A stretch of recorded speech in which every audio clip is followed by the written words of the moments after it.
Channel. Bayangkan bagaimana jadinya jika kamu tahu bahwa ada jin pemakan darah.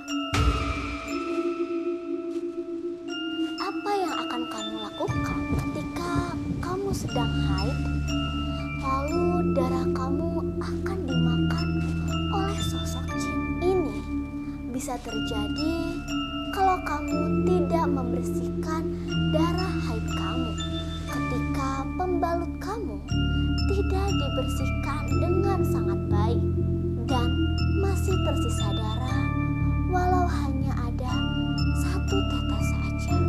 Malam ini aku akan membawa kalian untuk menyusuri kisah nyata dari seorang perempuan yang ketempelan jin karena ulah dia sendiri. Bersama aku, Rizka Amalia. Selamat datang di Keeng. Jangan Cerita mistis menyeramkan, mencegah mimpi buruk, teror, merinding. Semua itu ada di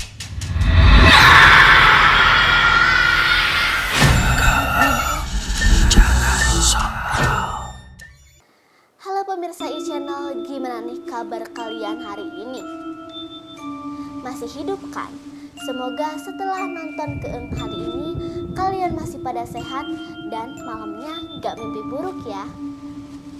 Nah, buat kalian yang sering nonton program Keeng, apalagi kalau kalian nonton sendirian, hati-hati ya.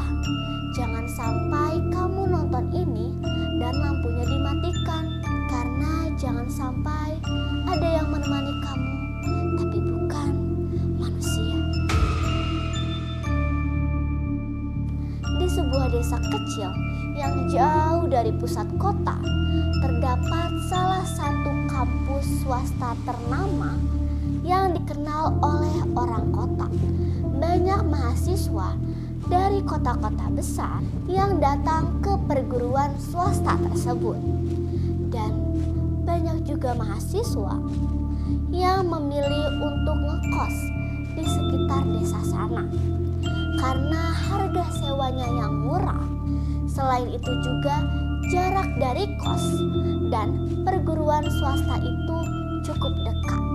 Salah satu mahasiswanya bernama Nisa, mahasiswa baru yang saat ini menempuh semester 7 karena ia merupakan mahasiswa pindahan dari kota yang memilih untuk melanjutkan studi skripsinya di sebuah desa kecil. Alasannya hanya karena ia sudah pusing, sudah mumet dengan keriuhan suasana yang ada di kota dan ia ingin tenang untuk studi skripsinya. Maka dari itu, ia memilih untuk pindah kuliah. Nisa ngekos di salah satu rumah yang terletak di ujung jalan setapak, berdampingan dengan area kebun bambu yang rimbun. Bangunannya sederhana, kecil, seperti rumah-rumah yang ada di desa. Rumah itu dihuni oleh 2 orang lagi selain Nisa. Pemilik kos bernama Bu Surkiem adalah seorang janda yang cukup pendiam dan dikenal sering berbicara sendiri oleh masyarakat penduduk desa. Meskipun begitu, ia sangat baik dan ramah kepada orang yang ngekos di rumahnya. Ada satu hal yang selalu Nisa ingat tentang pesan dari Bu Suki saat ia pertama kali datang dan mengekos di rumah Bu Suki. Bu Suki berkata, "Nah, kalau kamu nanti kotor, jangan lupa bersihkan pembalutnya. Jangan langsung dibuang, dicuci dulu yang bersih sampai kamu benar-benar pastikan tidak ada darah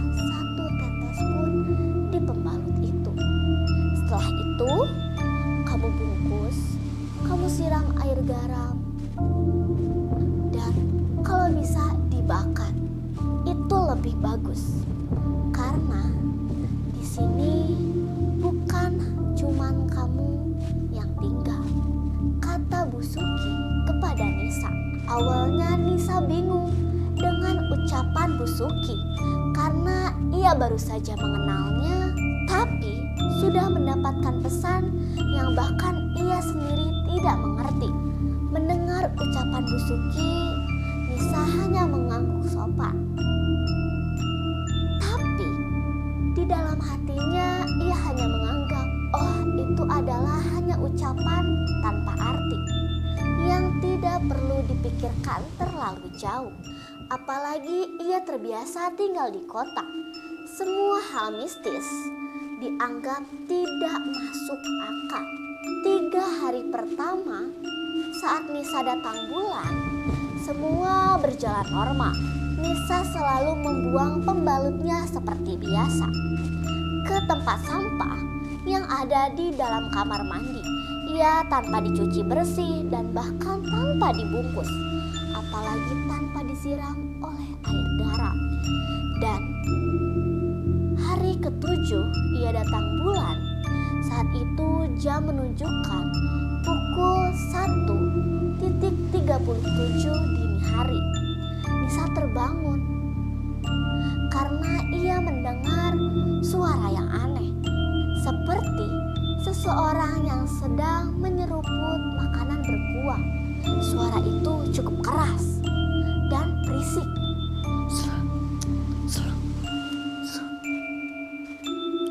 Awalnya ia kira orang di kamar sebelahnya sedang menyeruput mie berkuah.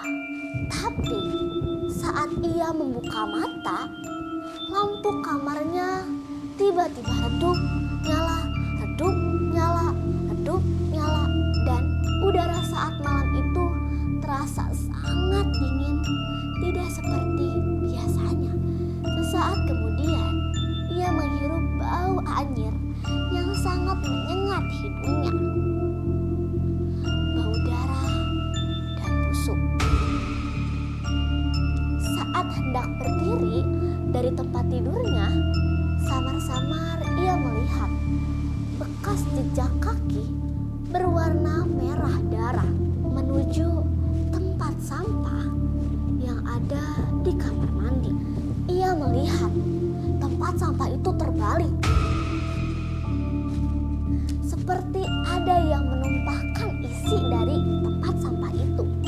Dan benar saja, isi pembalut yang ia buang ke tempat sampah itu berserakan di lantai. Padahal dari tadi ia tidur. Seketika di situ Nisa kaget. Siapa yang membuat tempat sampah itu terbalik? Dan yang lebih kagetnya lagi, ia melihat seseorang berjongkok di sana. Hitam, badannya dipenuhi oleh bulu, matanya merah, dan lidahnya menjulur panjang.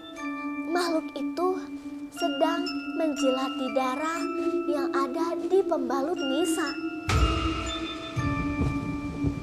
Dan makhluk itu melirik ke arahnya.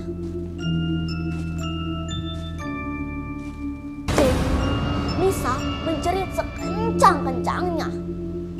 Tapi suaranya tidak keluar. Tubuhnya membeku. Ia sangat ingin kabur. Tapi pandangannya hanya terkunci kepada makhluk berbulu itu. Kamu adalah tuanku. Kamu yang mengundangku ke sini untuk makan. Suaranya berat, tapi kesenangan karena mendapatkan makanan.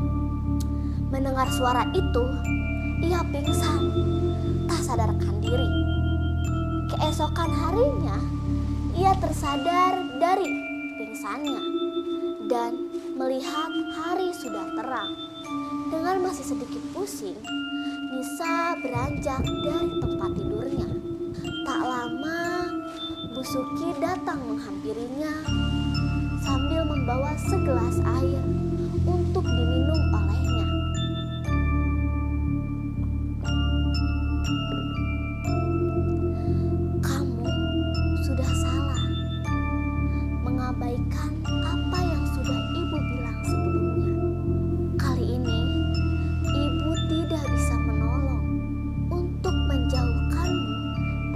sosok jin pemakan darah itu. Itu adalah kalimat pertama yang Nisa dengar setelah ia terbangun dari pingsannya. Adalah pernyataan Bu Suki yang ternyata ucapan pertama kali Bu Suki ucapkan ketika ia datang ke desa ini dan mengekos di rumahnya adalah benar. Bukan hanya mitos semata. Bu Suki dengan sabar menjelaskan kepada Nisa kalau jin pemakan darah haid itu sudah menyatu dengan tubuhnya. Makhluk itu akan terus memakan darahnya dan menunggu ia datang bulan lagi.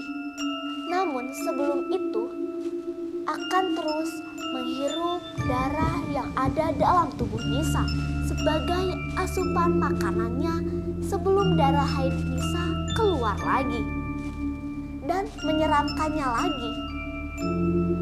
Bu Suki bilang bahwa bisa saja Nisa meninggal gara-gara kehilangan darah karena disebabkan oleh jin pemakan darah itu. Mendengar perkataan Bu Suki membuat Nisa menangis sesenggukan dan ia merasa ketakutan tentang apa yang terjadi kepada dirinya.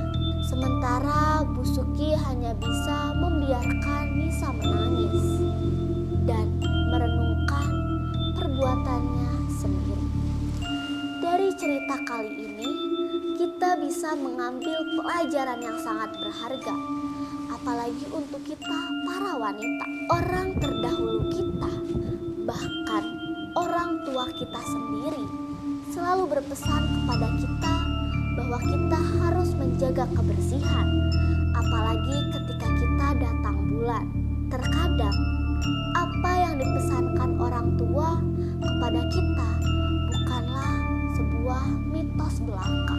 Makhluk halus atau jin memang tidak bisa dilihat secara jelas keberadaannya. Tapi kita harus selalu tahu bahwa mereka selalu ada di mana-mana. Mereka memang tidak terlihat, tapi mereka bisa mencium bau darah.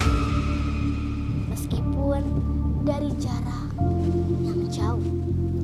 Jika kamu lalai dengan kebersihan dirimu, aku yakin jin akan mendatangimu. Dan untuk yang sedang haid, jin akan memakan darah haid. Menyeramkan bukan? Ingat, saat ini mungkin kamu merasa aman, duduk di tempatmu dikelilingi cahaya. Tapi siapa yang tahu? Siapa tahu